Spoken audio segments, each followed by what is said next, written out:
Thank you very much. Very much appreciated.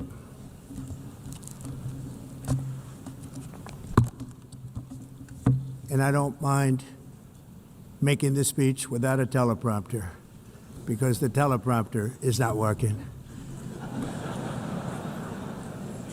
I feel very happy to be up here with you nevertheless, and that way you speak more from the heart. I can only say that whoever's operating this teleprompter is in big trouble.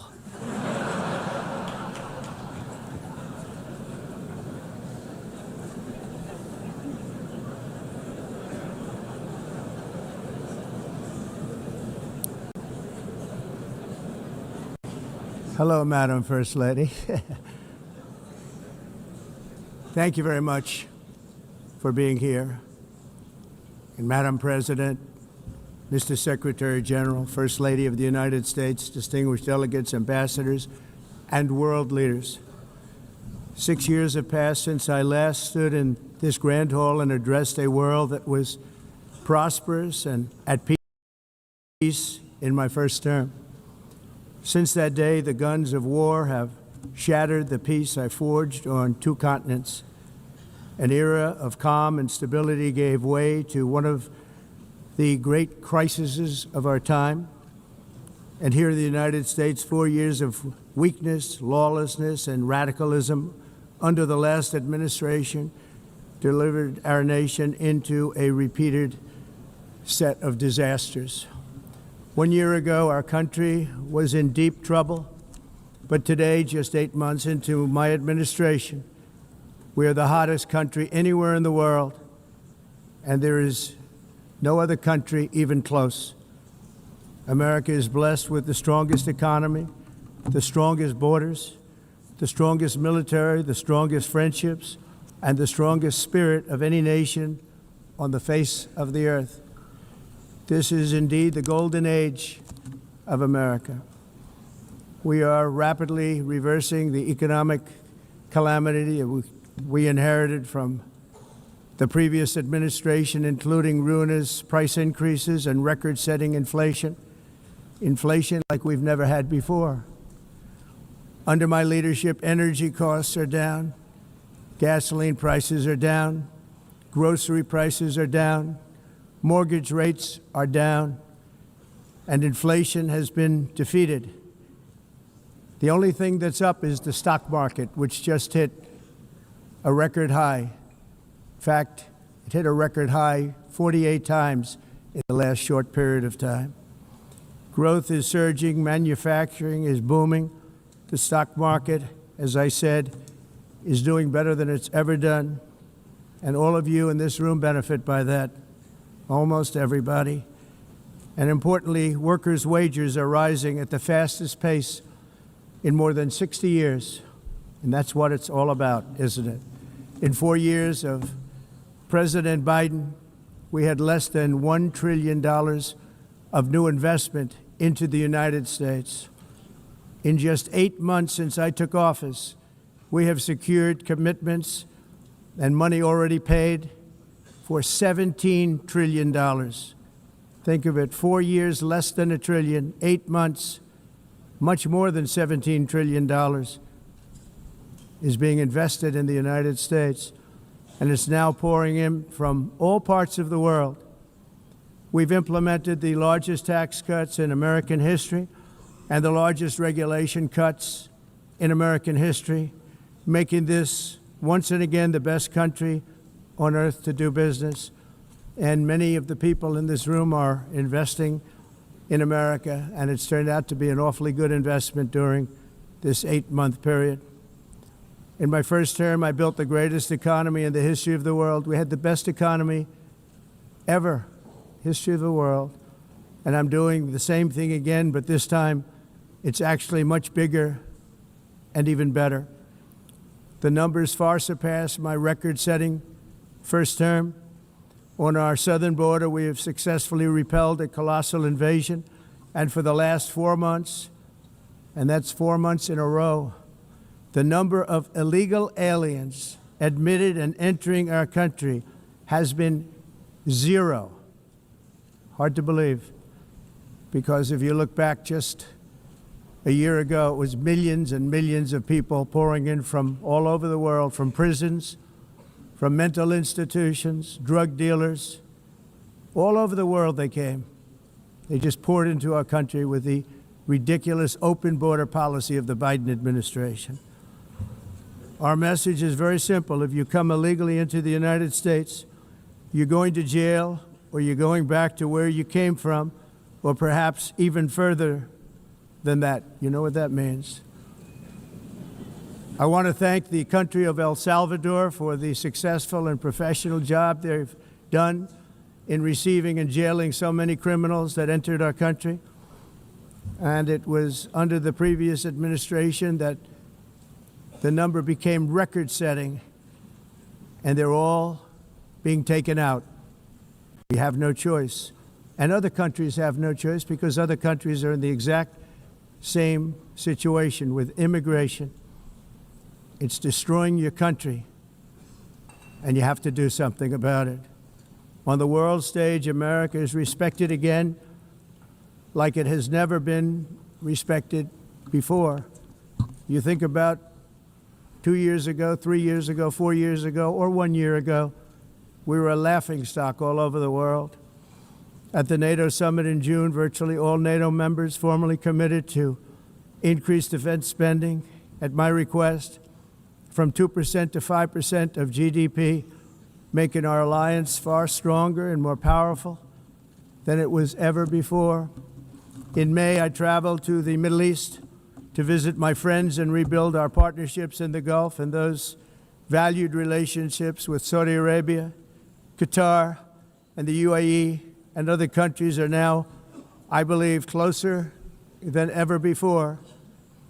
My administration has negotiated one historic trade deal after another, including with the United Kingdom, the European Union, Japan, South Korea, Vietnam, Indonesia, the Philippines, Malaysia, and many, many others. Likewise, in a period of just 7 months, I have ended 7 unendable wars. They said they were unendable. You're never going to get them solved. Some were going for 31 years, 2 of them, 31, think of it, 31 years. One was 36 years. One was 28 years. I ended 7 wars. And in all cases, they were raging with countless thousands of people being killed.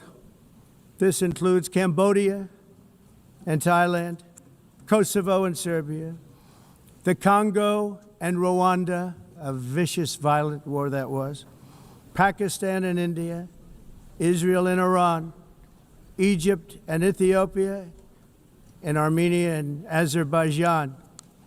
It included all of them. No president or prime minister, and for that matter, no other country has ever done anything close to that. And I did it in just 7 months. It's never happened before. There's never been anything like that. I'm very honored to have done it. It's too bad that I had to do these things instead of the United Nations doing them. And sadly, in all cases, the United Nations did not even try to help in any of them. I ended 7 wars, dealt with the leaders of each and every one of these countries, and never even received a phone call from the United Nations offering to help in finalizing the deal. All I got from the United Nations was an escalator that on the way up stopped right in the middle. If the First Lady wasn't in great shape, she would have fallen, but she's in great shape. We're both in good shape. We both stood. And then a teleprompter that didn't work. These are the 2 things I got from the United Nations, a bad escalator and a bad teleprompter. Thank you very much. And by the way, it's working now. It just went on. Thank you. I think I should just do it the other way. It's easier. Thank you very much. I didn't think of it at the time because I was too busy working to save millions of lives. That is the saving and stopping of these wars. But later I realized that the United Nations wasn't there for us. They weren't there. I thought of it really after the fact, not during these negotiations, which were not easy. That being the case, what is the purpose of the United Nations? The UN has such tremendous potential. I've always said it. It has such tremendous, tremendous potential, but it's not even coming close to living up to that potential. For the most part, at least for now, all they seem to do is write a really strongly worded letter and then never follow that letter up. It's empty words, and empty words don't solve war. The only thing that solves war and wars is action. Now, after ending all of these wars and also earlier negotiating the Abraham Accords, which is a very big thing for which our country received no credit, never receives credit. Everyone says that I should get the Nobel Peace Prize for each one of these achievements. But for me, the real prize will be the sons and daughters who live to grow up with their mothers and fathers, because millions of people are no longer being killed in endless and unglorious wars. What I care about is not winning prizes, it's saving lives. We saved millions and millions of lives with the 7 wars. And we have others that we're working on, and you know that. Many years ago, a very successful real estate developer in New York, known as Donald J. Trump, I bid on the renovation and rebuilding of this very United Nations complex. I remember it so well. I said at the time that I would do it for $500 million, rebuilding everything. It would be beautiful. I used to talk about, I'm going to give you marble floors. They're going to give you terrazzo. I'm going to give you the best of everything. You're going to have mahogany walls. They're going to give you plastic. But they decided to go in another direction, which was much more expensive at the time, and which actually produced a far inferior product. And I realized that they did not know what they were doing when it came to construction, and that their building concepts were so wrong, and the product that they were proposing to build was so bad and so costly. It was going to cost them a fortune. And I said, and wait till you see the overruns. Well, I turned out to be right. They had massive cost overruns and spent between $2 and $4 billion on the building and did not even get the marble floors that I promised them.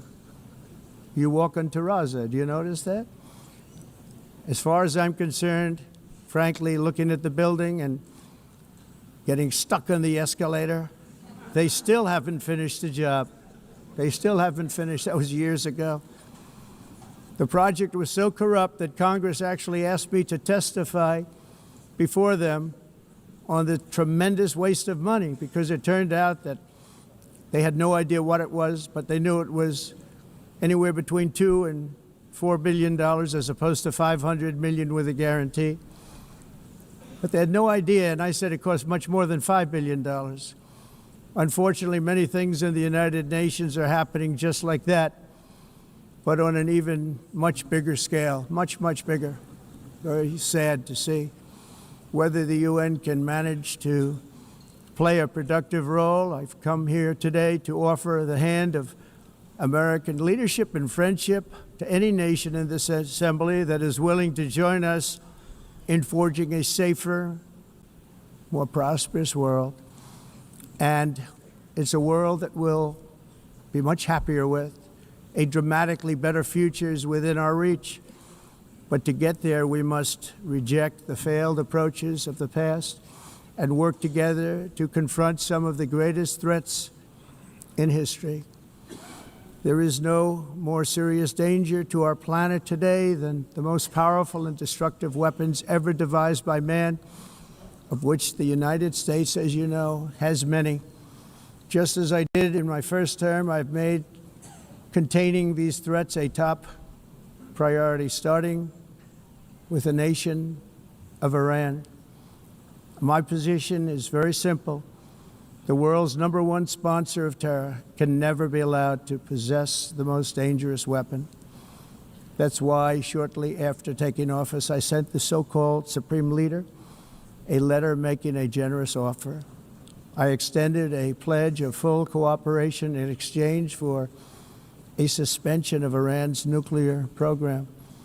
The regime's answer was to continue their constant threats to their neighbors and U.S. interests throughout the region, and some great countries that are right nearby.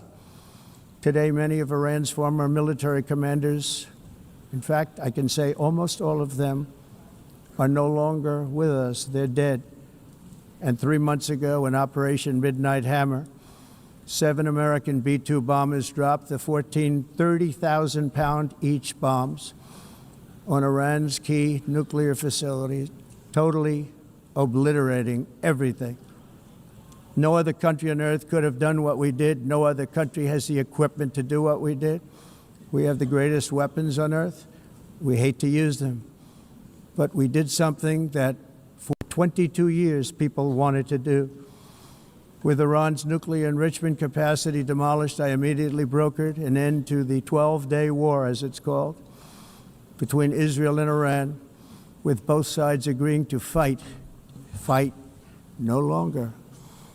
As everyone knows, I have also been deeply engaged in seeking a ceasefire in Gaza. Have to get that done. Have to get it done. Unfortunately, Hamas has repeatedly rejected reasonable offers to make peace. We can't forget October 7th, can we? Now, as if to encourage continued conflict, some of this body is seeking to unilaterally recognize a Palestinian state.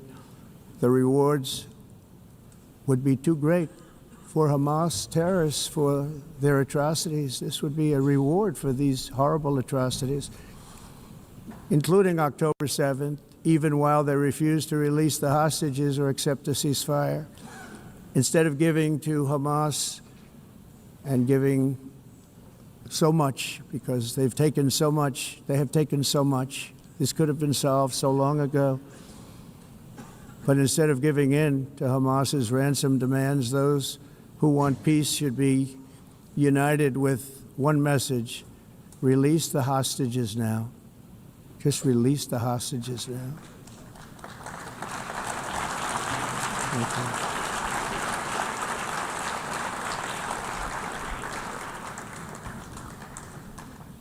Thank you. As we have got to come together, and we will come together, got to get it done. We have to stop the war in Gaza immediately. We have to stop it. We have to get it done. We have to negotiate, immediately have to negotiate peace. We got to get the hostages back. We want all 20 back. We don't want 2 and 4. As you know, I got, along with Steve Witkoff and others that helped us, Marco Rubio, we got most of them back. We were involved in all of them. But I always said the last 20 are going to be the hardest, and that's exactly what happened.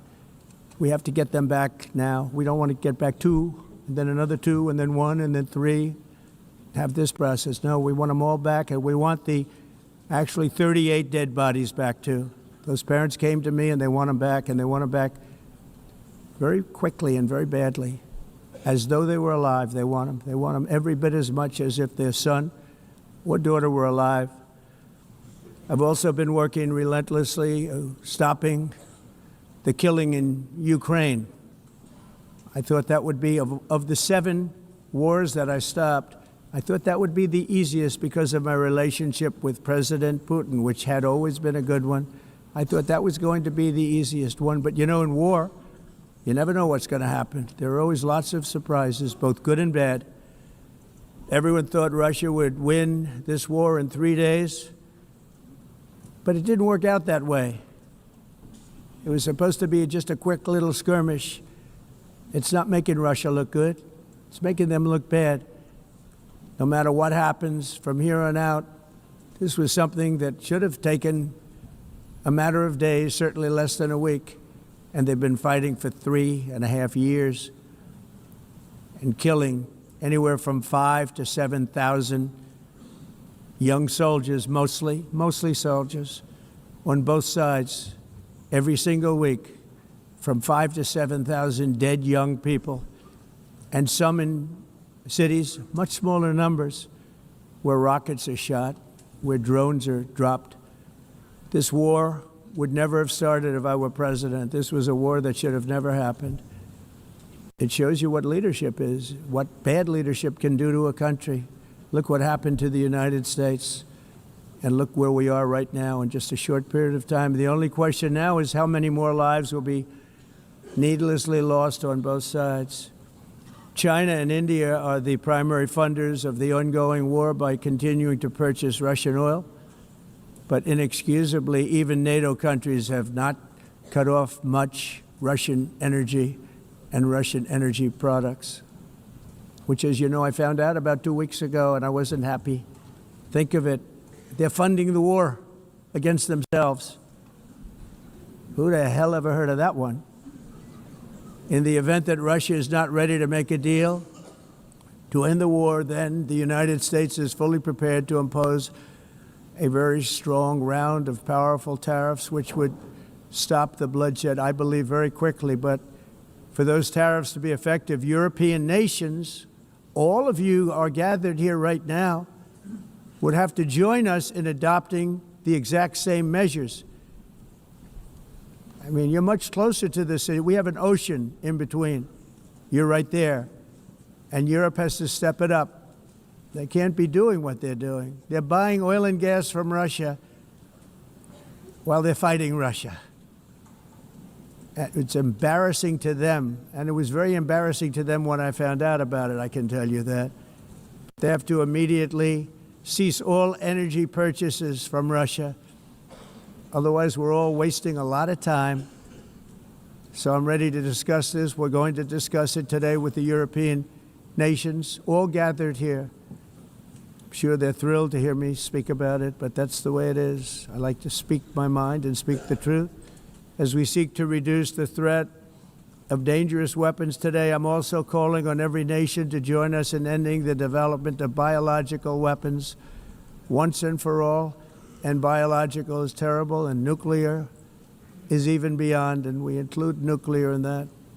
We want to have a cessation of the development of nuclear weapons. We know, and I get to view it all the time. Sir, would you like to see? And I look at weapons that are so powerful that we just can't ever use them. If we ever use them, the world literally might come to an end. There would be no United Nations to be talking about. There would be no nothing. Just a few years ago, reckless experiments overseas gave us a devastating global pandemic. Yet despite that worldwide catastrophe, many countries are continuing extremely risky research into bioweapons and man-made pathogens.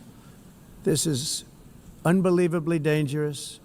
To prevent potential disasters, I'm announcing today that my administration will lead an international effort to enforce biological weapons convention, which is going to be meeting with the top leaders of the world by pioneering an AI verification system that everyone can trust.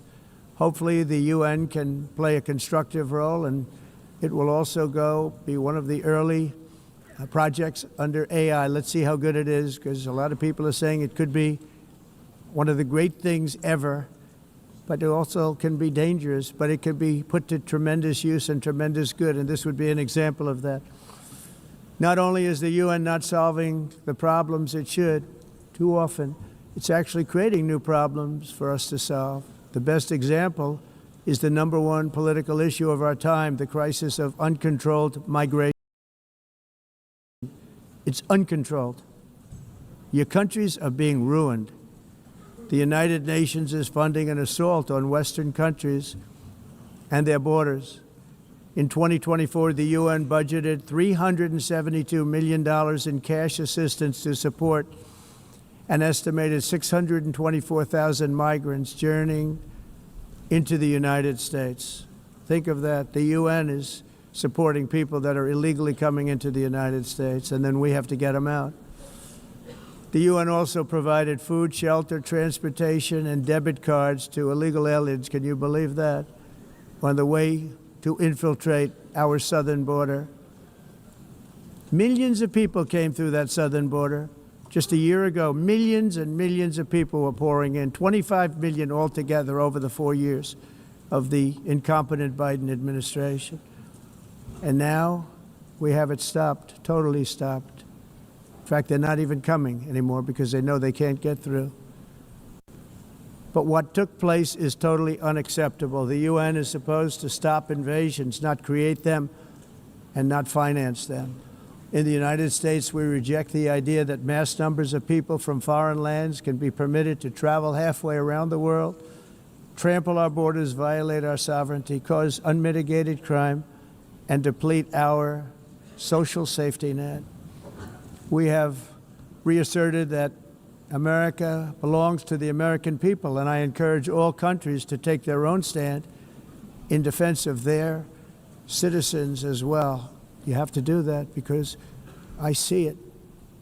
I'm not mentioning names. I see it, and I can call every single one of them out. You're destroying your countries. They're being destroyed. Europe is in serious trouble. They've been invaded by a force of illegal aliens like nobody's ever seen before. Illegal aliens are pouring into Europe. Nobody is ever, and nobody's doing anything to change it, to get them out. It's not sustainable. And because they choose to be politically correct, they're doing just absolutely nothing about it. And I have to say, I look at London, where you have a terrible mayor, terrible, terrible mayor, and it's been so changed, so changed. Now they want to go to Sharia law, but you're in a different country. You can't do that.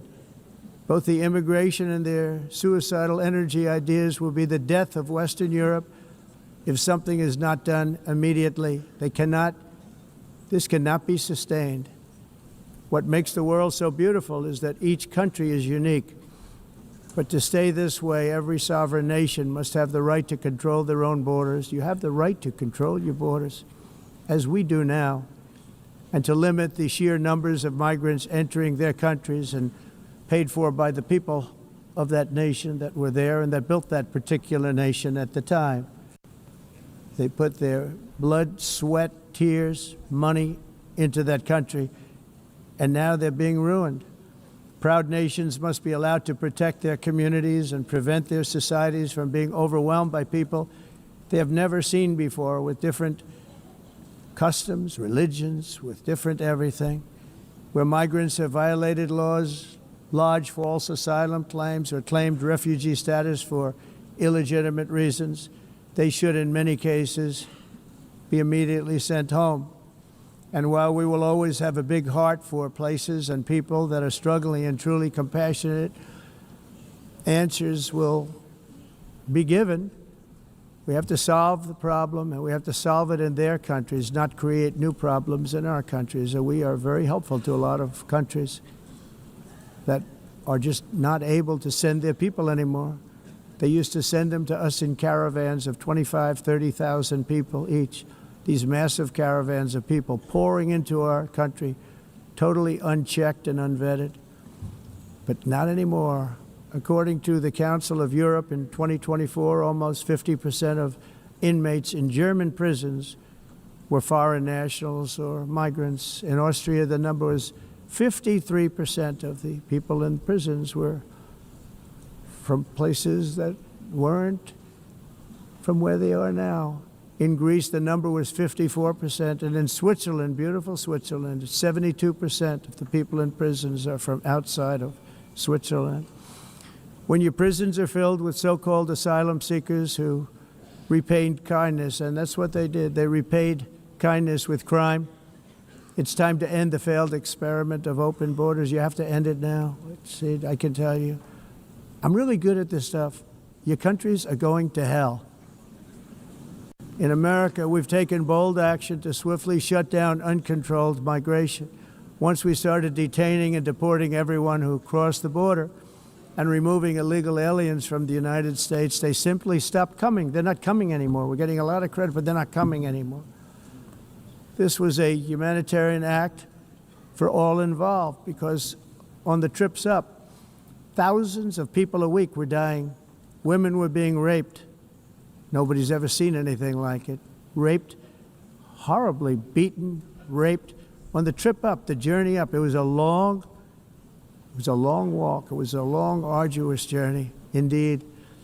And it was also a historic victory against human trafficking throughout the region. What we did was a victory, and we saved so many lives of people that wouldn't make the journey. That journey was loaded up with death. loaded up with death. Dead bodies all along the roads of jungles to get up. They go through jungles, they go through areas so hot you couldn't breathe. They were dying of suffocation, areas so hot that you couldn't breathe. Dead bodies all over. By them not coming, we're saving tremendous numbers of lives. My people have done a fantastic job in doing what they did, and the American public agrees with it. I mean, I was very proud to see this morning I have the highest poll numbers I've ever had. Part of it is because of what we've done on the border. I guess the other part is what we've done in the economy. Joe Biden's policies empowered murderous gangs, human smugglers, child traffickers, drug cartels, and prisoners from all over the world. The previous administration also lost nearly 300,000 children. Think of that. They lost more than 300,000 children, little children, who were trafficked into the United States on the Biden watch, many of whom have been raped, exploited, and abused, and sold. Sold. Nobody talks about that. The fake news doesn't write about it. With many others, young children who are missing or dead. And we found a lot of these children, and we're sending them back, and we've been sending them back to their parents. They said, nobody knows who they are. They said, where do you come from? And they'll give us a country, and we'll find out, and we'll figure it out, and we'll bring them back to their homes. And the mother and father rush to the door, and their tears in their eyes. They can't believe that they're seeing their son or daughter, their little son or daughter again. We've done almost 30,000 of them so far. Any system that results in the mass trafficking of children is inherently evil. Yet that is exactly what the globalist migration agenda has done, and it's what it's all about. In America, those days, as you know, are over. The Trump administration is working, and we are continuing to work to track down the villains that are causing this problem, and also, as I said, to get back the 30,000 we've already returned. Now I think we're going to have another. We're going to find a lot. You're not going to find all of them. 300, more than 300,000. They're lost or they're dead. They're lost or they're dead because of the animals that did this. To protect our citizens, I've also designated multiple savage drug cartels as far as and you see this, and you see it happening right before your eyes. Let's put it this way. People don't like taking big loads of drugs in boats anymore. There aren't too many boats that are traveling on the seas by Venezuela. They tend not to want to travel very quickly anymore. And we've virtually stopped drugs coming into our country by sea. We call them the water drugs. They kill hundreds of thousands of people. I've also designated multiple savage drug cartels as far as foreign terrorist organizations, along with two bloodthirsty transnational gangs, probably the worst gangs anywhere in the world, MS-13 and Tren de Aragua. Tren de Aragua is from Venezuela, by the way. Such organizations torture, maim, mutilate, and murder with impunity. They're the enemies of all humanity. For this reason, we've recently begun using the supreme power of the United States military to destroy Venezuela terrorists and trafficking networks led by Nicolas Maduro. To every terrorist thug smuggling poisonous drugs into the United States of America, please be warned that we will blow you out of existence. That's what we're doing. We have no choice. Can't let it happen. They're destroying. I believe we lost 300,000 people last year to drugs, 300,000. Fentanyl and other drugs. Each boat that we sink carries drugs that would kill more than 25,000 Americans. We will not let that happen. Energy is another area where the United States is now thriving like never before. We're getting rid of the falsely named renewables. By the way, they're a joke. They don't work. They're too expensive. They're not strong enough to fire up the plants that you need to make your country great. The wind doesn't blow. Those big windmills are so pathetic and so bad, so expensive to operate. Then they have to be rebuilt all the time, and they start to rust and rot. most expensive energy ever conceived, and it's actually energy. You're supposed to make money with energy, not lose money. You lose money, the governments have to subsidize. You can't put them out without massive subsidies. And most of them are built in China, and I give China a lot of credit. They build them, but they have very few wind farms. So why is it that they build them and they send them all over the world, but they barely use them? You know what they use? Coal. They use gas. They use almost anything, but they don't like wind. But they sure as hell like selling the windmills. Europe, on the other hand, has a long way to go, with many countries being on the brink of destruction because of the green energy agenda. And I give a lot of credit to Germany. Germany was being led down a very sick path, both on immigration, by the way, and on energy. They were going green, and they were going bankrupt. And the new leadership came in, and they went back to where they were, with fossil fuel and with nuclear, which is good. It's now safe, and you can do it properly. But they went back to where they were, and they opened up a lot of different plants, energy-producing plants, and they're doing well. I give Germany a lot of credit for that. They've said this is a disaster, what's happening.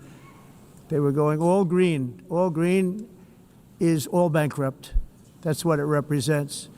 And it's not politically correct. I'll be very badly criticized for saying it, but I'm here to tell the truth. I don't care. It doesn't matter to me. I'm in New York City. I'm feeling a lot safer. Crime, we're getting crime down. And by the way, speaking of crime, Washington, D.C. Washington, D.C.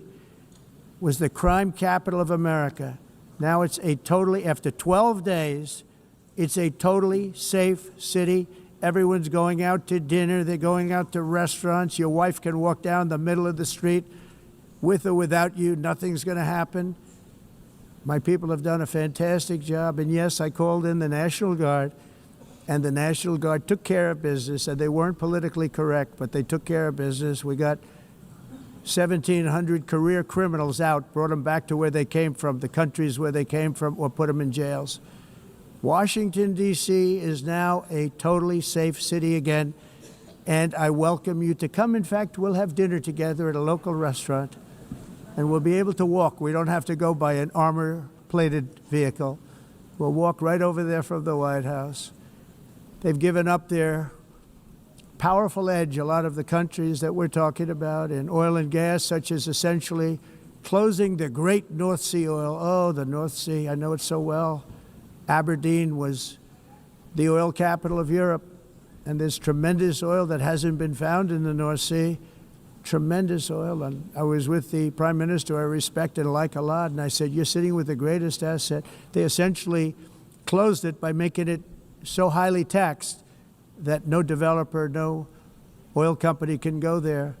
They have tremendous oil left, and more importantly, they have tremendous oil that hasn't even been found yet. And what a tremendous asset for the United Kingdom. And I hope the Prime Minister is listening, because I told it to him 3 days in a row. That's all he heard. North Sea oil, North Sea, because I want to see them do well. I want to stop seeing them ruining that beautiful Scottish and English countryside with windmills and massive solar panels that go 7 miles by 7 miles, taking away farmland. But we're not letting this happen in America. In 1982, the executive director of the United Nations Environmental Program predicted that by the year 2000, climate change would cause a global catastrophe. He said that it will be irreversible, as any nuclear holocaust would be. This is what they said at the United Nations. What happened? Here we are. Another UN official stated in 1989 that within a decade, entire nations could be wiped off the map by global warming. Not happening. You know, it used to be global cooling. If you look back years ago in the 1920s and the 1930s, they said, global cooling will kill the world. We have to do something. Then they said global warming will kill the world, but then it started getting cooler, so now they could just call it climate change, because that way they can't miss. It's climate change, because if it goes higher or lower, whatever the hell happens, there's climate change. It's the greatest con job ever perpetrated on the world, in my opinion. Climate change, no matter what happens, you're involved in that. No more global warming, no more global cooling. All of these predictions made by the United Nations and many others, often for bad reasons, were wrong. They were made by stupid people that have cost their countries fortunes and given those same countries no chance for success. If you don't get away from this green scam, your country is going to fail. And I'm really good at predicting things, you know. They actually said during the campaign they had a hat, the best-selling hat. Trump was right about everything. And I don't say that in a braggadocious way, but it's true. I've been right about everything. And I'm telling you that if you don't get away from the green energy scam, your country is going to fail. And if you don't stop people that you've never seen before, that you have nothing in common with, your country is going to fail. I'm the President of the United States, but I worry about Europe. I love Europe. I love the people of Europe. And I hate to see it being devastated by energy and immigration. This double-tailed monster destroys everything in its wake, and they cannot let that happen any longer. You're doing it because you want to be nice. You want to be politically correct, and you're destroying your heritage. They must take control strongly and immediately of the unmitigated immigration disaster and the fake energy catastrophe before it's too late. The carbon footprint is a hoax made up by people with evil intentions, and they're heading down a path of total destruction. You know, the carbon footprint, it was a big, big thing a few years ago. I remember hearing about the carbon footprint, and then President Obama would get into Air Force One, a massive Boeing 747, and not a new one, an old one with old engines that spew everything into the atmosphere. He'd talk about the carbon footprint, we must do so. Then he'd get in and he'd fly from Washington to Hawaii to play a round of golf. And then he'd get back onto that big, beautiful plane and he'd fly back and he'd talk about, again, global warming and the carbon footprint. It's a con job. At extreme cost and expense, Europe reduced its own carbon footprint by 37%. Think of that. Congratulations, Europe. Great job. You cost yourself a lot of jobs, a lot of factories closed, but you reduced the carbon footprint by 37%. However, for all of that sacrifice and much more, it's been totally wiped out and then some by a global increase of 54%. Much of it coming from China and other countries that are thriving around China, which now produces more CO2 than all the other developed nations in the world. So all of these countries are working so hard on the carbon footprint, which is nonsense, by the way. It's nonsense. You know, it's interesting. In the United States, we have still radicalized environmentalists, and they want the factories to stop. Everything should stop. No more cows. We don't want cows anymore. I guess they want to kill all the cows. They want to do things that are just unbelievable, and you have it too. But you know, we have a border, strong, and we have a shape, and that shape doesn't just go straight up. That shape is amorphous when it comes to the atmosphere. And if we had the most clean air, and I think we do, we have very clean air. We have the cleanest air we've had in many, many years. But the problem is that other countries, like China, which has air that's a little bit rough, it blows.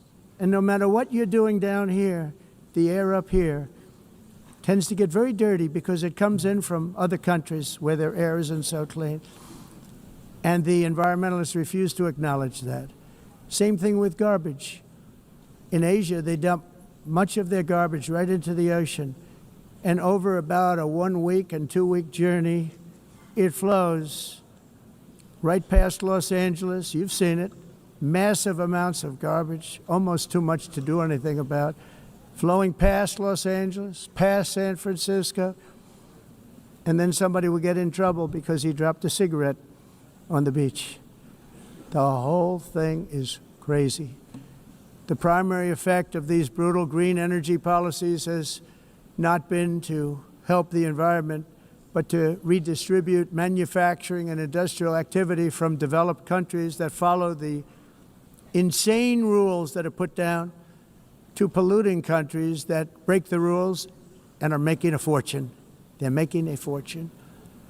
European electricity bills are now 4 to 5 times more expensive than those in China, and 2 to 3 times higher than the United States. And our bills are coming way down. You probably see that our gasoline prices are way down. You know, we have an expression, drill, baby, drill, and that's what we're doing.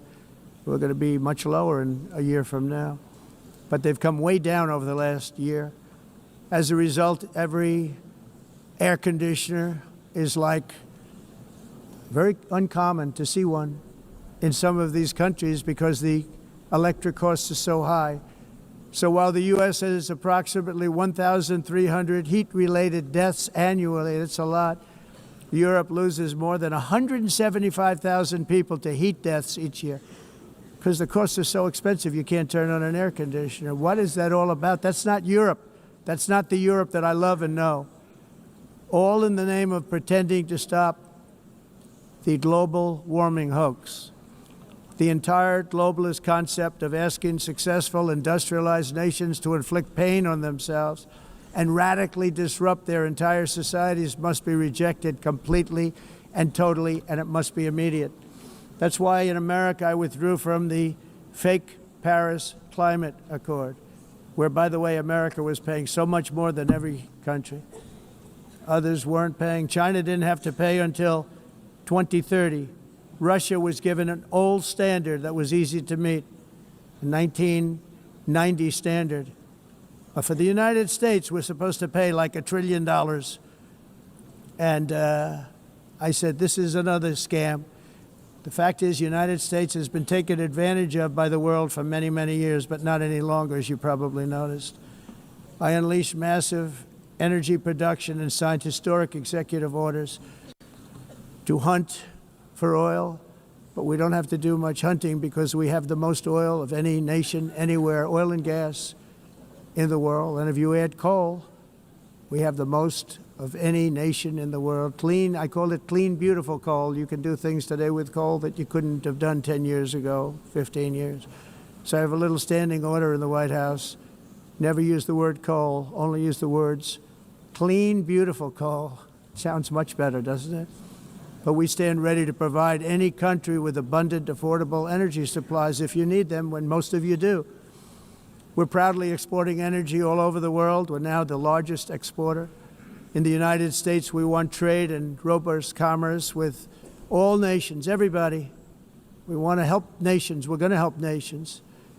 But it must also be fair and reciprocal. The challenge with trade is much the same with climate. The countries that followed the rules, all their factories have been plundered. It's really sad to watch. They've been broken. They've been broken by countries that broke the rules. That's why the United States is now applying tariffs to other countries, and much as these tariffs were for many years applied to us, uncontrollably applied to us.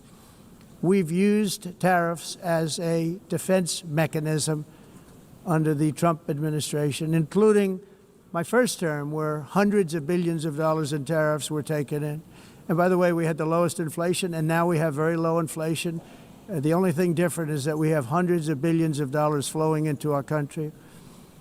But this is how we will ensure that the system works for everyone and is sustainable into the future. We're also using tariffs to defend our sovereignty and security throughout the world, including against nations that have taken advantage of former U.S. administrations for decades, including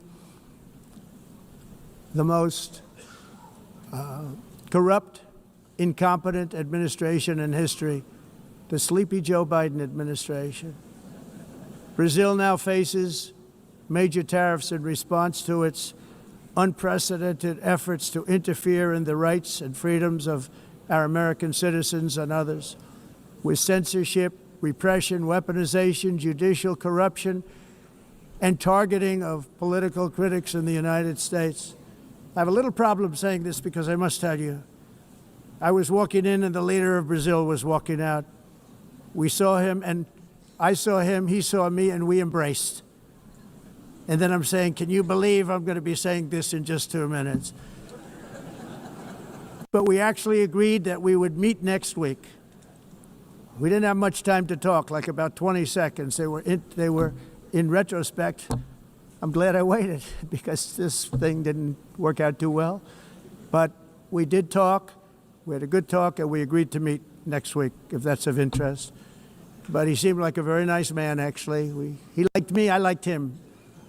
But if you, and I only do business with people I like. When I don't like them, I don't like them.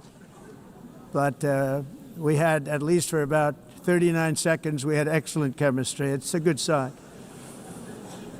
But also in the past, Brazil, can you believe this, unfairly tariffed our nation, but now because of our tariffs, we are hitting them back, and we're hitting them back very hard. As president, I will always defend our national sovereignty and the rights of American citizens. So I'm very sorry to say this, that Brazil is doing poorly and will continue to do poorly.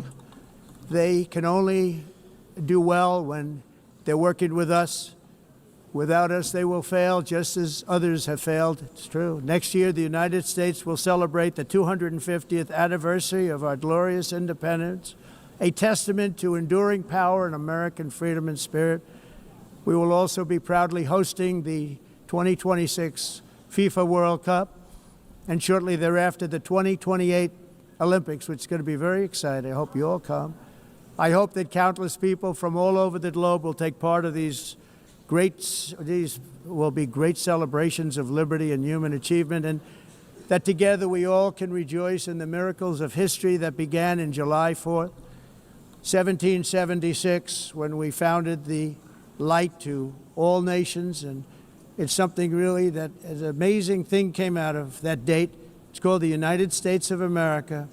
In honor of this momentous anniversary, I hope that all countries who find inspiration in our example will join us in renewing our commitment, values, and those values really that we hold so dear. Together, let us defend free speech and free expression. Let us protect religious liberty, including for the most persecuted religion on the planet today. It's called Christianity. And let us safeguard our sovereignty and cherish qualities that have made each of our nations so special, incredible, and extraordinary. In closing, I just want to repeat that immigration and the high cost of so-called green renewable energy is destroying a large part of the free world and a large part of our planet. Countries that cherish freedom are fading fast because of their policies on these two subjects. You need strong borders and traditional energy sources if you are going to be great again. Whether you have come from north or south, east or west, near or far, every leader in this beautiful hall today represents a rich culture, a noble history, and a proud heritage that makes each nation majestic and unique, unlike anything else in human history or any other place on the face of the earth. From London to Lima, from Rome to Athens, from Paris to Seoul, from Cairo to Tokyo and Amsterdam to right here in New York City, we stand on the shoulders of the leaders and legends, generals and giants, heroes and titans who won and built our beloved nations, all of our nations, with their own courage, strength, spirit, and skill. Our ancestors climbed mountains, conquered oceans, crossed deserts, and trekked over wide open plains.